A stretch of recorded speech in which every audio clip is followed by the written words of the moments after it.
પંચમહાલ જિલ્લામાં ખેતી મોટાભાગે વરસાદ અને પાનમ ડેમના પાણી ઉપર નિર્ભર છે।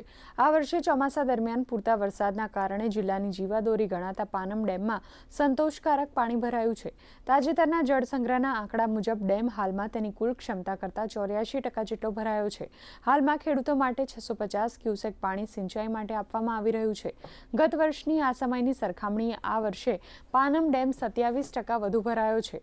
ડેમમાં હાલ પૂરતી જળમાત્રા ઉપલબ્ધ હોવાને લીધે આવતા સિઝનમાં ખેડૂતોને સિંચાઈ માટે કોઈપણ પ્રકારની તંગીનો સામનો નહીં કરવો પડે। હાલમાં પાનમ ડેમનું લેવલ 126.00 મીટર છે। ડેમનું FRL 127.41 મીટર છે। પાનમ ડેમમાં હાલ 84% પાણી ભરાયેલ છે।